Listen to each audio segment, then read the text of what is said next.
At the reading of the will, Clara felt a strange mix of anticipation and dread. Her sister, Lisa, was already smiling, her eyes sparkling with expectations as the lawyer handed her the papers that would grant her a significant part of their father's fortune. But when it was Clara's turn, the lawyer's voice cut through the tension like a blade. He stated, almost casually, that her inheritance was not what she had been led to believe. "Your legacy lies elsewhere," he said, as if it were the most ordinary thing in the world. Clara froze, her pulse racing. She looked at her sister, at her parents, at the lawyer, but words failed her. The weight of the moment seemed to suffocate her.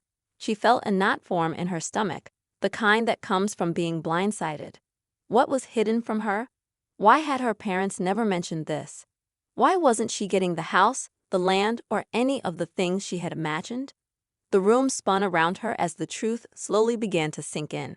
The shock of it all left her numb, her thoughts clouded. She couldn't shake the feeling that there was something darker beneath the surface. After the reading, she made her way back to the house where she had grown up, each step feeling heavier than the last. As the old house came into view, she realized that everything she had known was about to change.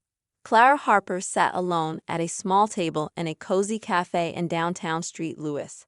The soft patter of spring rain tapped against the window as she absent-mindedly stirred her coffee, her gaze fixed on the misty view outside. The street was bustling with people hurrying to their destinations, but Clara felt detached from it all, as if she were in a world of her own. She opened an old notebook, the pages worn from years of use, and began flipping through the familiar, messy scribbles of her research. Her thoughts, however, drifted elsewhere. A faint sense of unease lingered in her mind, though she couldn't quite pinpoint the cause. Her phone buzzed, pulling her out of her reverie. It was her sister, Lisa. Clara glanced at the screen before answering, bracing herself for another one of Lisa's enthusiastic outbursts. Lisa's voice came through quickly, filled with excitement. She barely gave Clara a moment to respond before launching into her latest news. "Mom and Dad told me everything's set. We're each getting our share, just like we always knew," Lisa said, her tone brimming with certainty. Clara didn't respond immediately, feeling a pang of discomfort stir inside her. She knew Lisa had always been the one to expect the most from their family, but something about this call felt different. She forced a smile, masking the growing doubt in her chest. After a brief exchange, the conversation ended, and Clara placed her phone down with a sigh. The weight of the words hung in the air as she looked out the window once again. The world outside seemed unchanged, but inside, something felt amiss. She couldn't shake the feeling that there was more to the situation than her sister was letting on. Perhaps it was the weight of her parents' silence, or the way they had always pushed her to the sidelines, but Clara couldn't help but wonder if things had really been so straightforward. The room was heavy with anticipation as the family gathered in the living room of Clara's childhood home. The air seemed thick, almost suffocating, as if the walls themselves held their breath. Gerald Reed, the family lawyer, stood at the center, holding the official envelope that would reveal the contents of her father's will. He glanced around the room, ensuring that everyone was present, his expression unreadable. Lisa was sitting at the edge of her seat, her fingers twitching with impatience, eager to hear the details. Clara, on the other hand, sat back in her chair, her hands folded tightly in her lap. A knot formed in her stomach, and she could feel her pulse quicken. Her parents, seated across from her, remained silent, their faces impassive. As Gerald carefully opened the envelope, Clara's heart began to race. She tried to steady her breath, but the weight of the moment made it difficult. Gerald cleared his throat before beginning to speak, his voice firm and controlled. "The will of William Harper," he began. "Catherine and James Harper, the family home in St. Louis. Lisa, the business in the city center." Lisa's face immediately lit up, a satisfied smile crossing her lips. She leaned forward, her excitement barely contained. Clara could see the pride in her sister's eyes, the certainty that everything had unfolded exactly as she expected. But Clara's heart sank. The words barely registered as the next part of the reading began. "And Clara," Gerald continued, his voice almost casual, "you will receive the plot of land outside the city, along the Missouri River, for your environmental project." Clara's chest tightened. Her breath caught in her throat. She could feel her stomach churn as the words reverberated through her mind, refusing to make sense. What? She whispered to herself, but it was already too late. Her mind raced as the words settled into her consciousness. The land. The project. Why not the house? Why not the business that had always seemed like the logical inheritance? She looked across the room at her parents, her gaze shifting between them, searching for an explanation, but they remained motionless, their eyes not meeting hers. The silence in the room grew thicker. The shock hung in the air like a dense fog, leaving Clara unable to find her voice. She wanted to shout, to demand answers, but all she could do was sit there stunned. The family, once a familiar and comforting presence, now felt distant and unrecognizable. Clara drove down the long, dusty road toward the property along the Missouri River. The familiar path, once filled with memories of summers spent exploring the land, now felt foreign. The weeds had overtaken the once tended fields, and the rusted remains of a broken fence lined the edge of the property.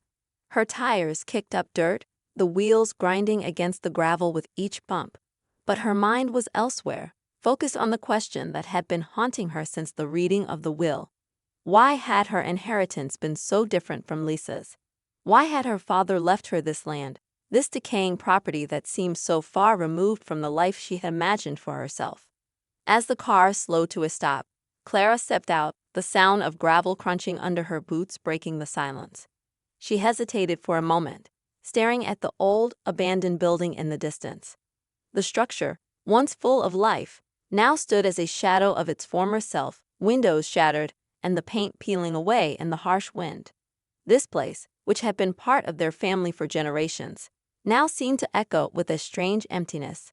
Clara slowly made her way toward the house, the memories flooding back as she walked. The scent of wildflowers and fresh earth that had once filled the air now felt like a distant memory. The door creaked as she pushed it open, stepping into the dimly lit interior. Dust particles danced in the rays of light streaming through the cracks in the walls, the silence thick and unsettling. In the corner of the room, near the fireplace where her grandfather had once sat, Clara noticed a worn envelope resting on the old wooden table. Her name was scrawled on the front in her grandfather's unmistakable handwriting.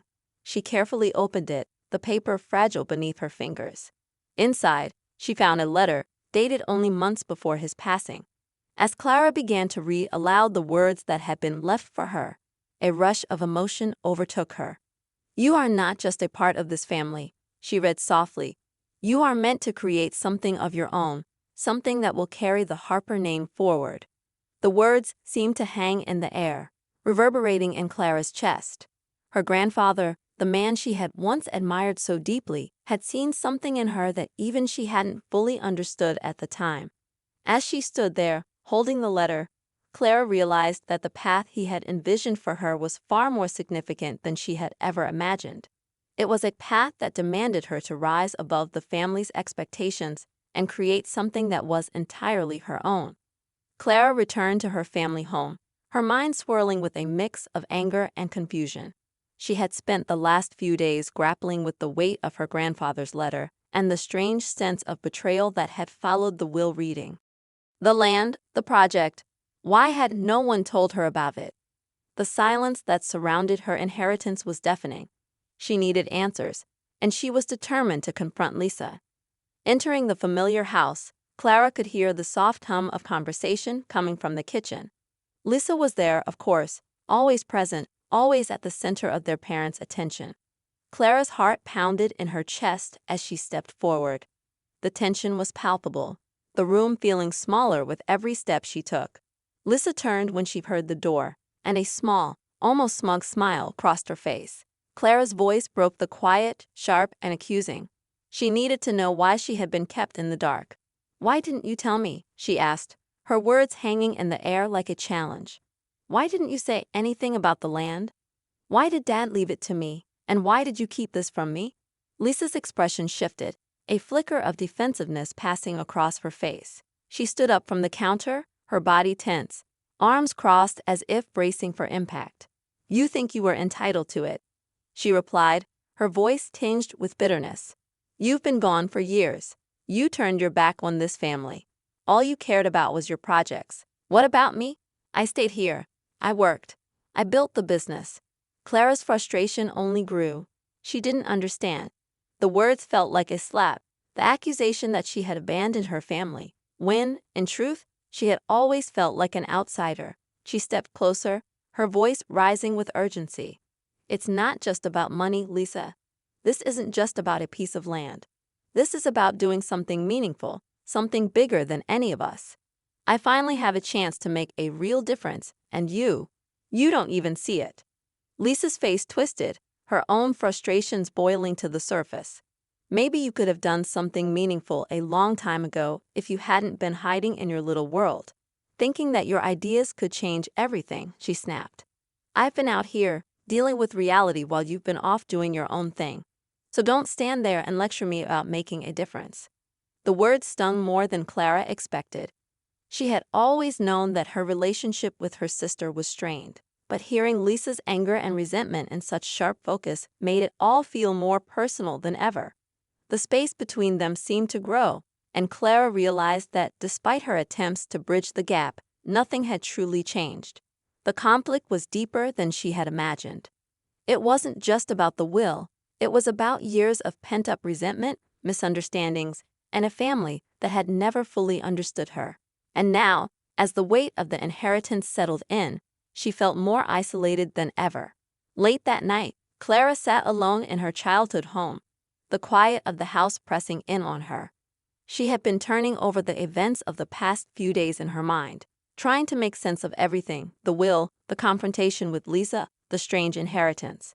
The weight of it all felt suffocating, and as the darkness outside deepened, she wandered into the study, where her grandfather's old desk sat, untouched for years.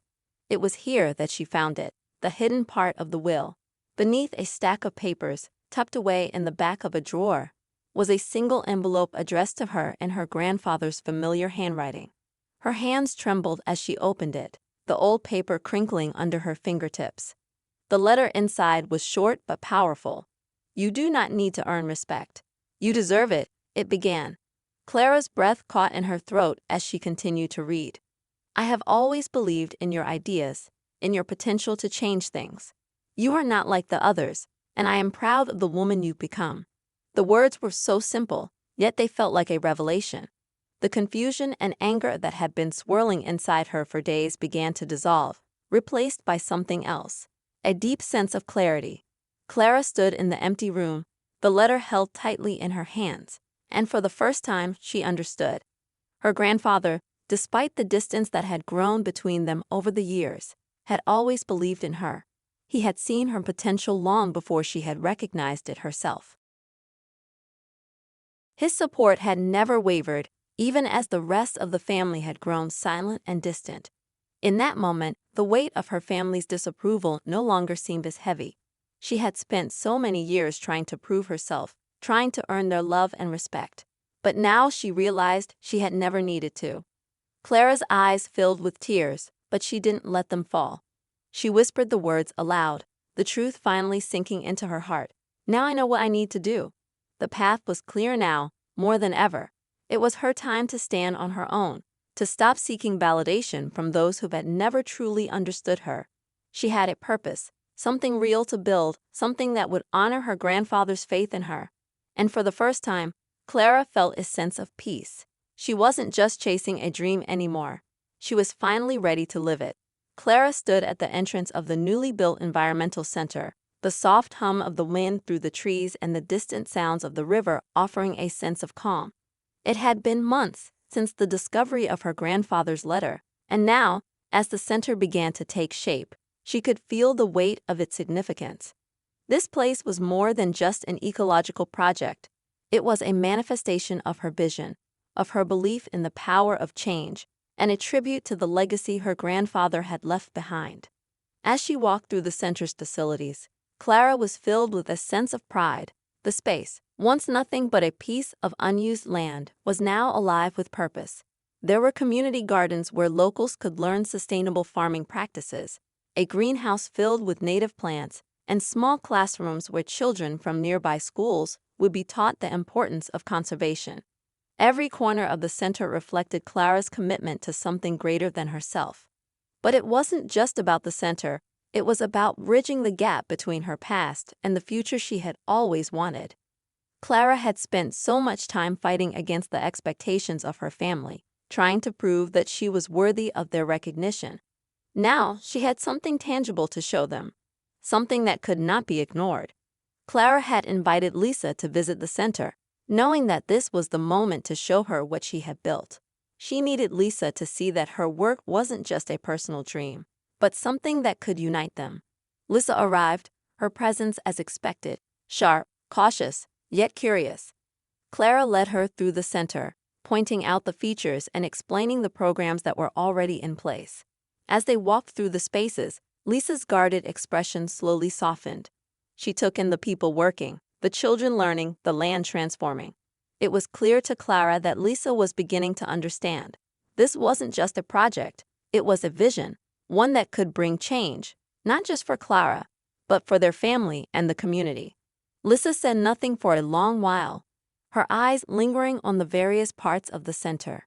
Then, finally, she turned to Clara, her voice quieter than usual.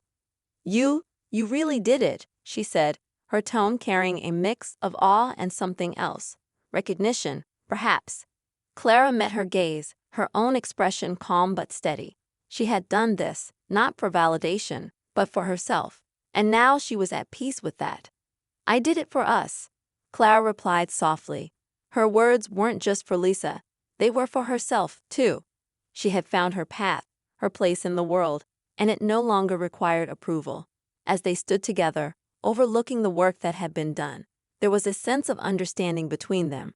Unspoken but clear, the distance that had once divided them now seemed smaller, the possibility of collaboration more tangible. Clara had come into her own, and she was finally ready to share that with her sister. Together, they looked toward the horizon, seeing not just what had been accomplished, but what could still be achieved. The future was open, and for the first time, Clara felt she could face it with confidence.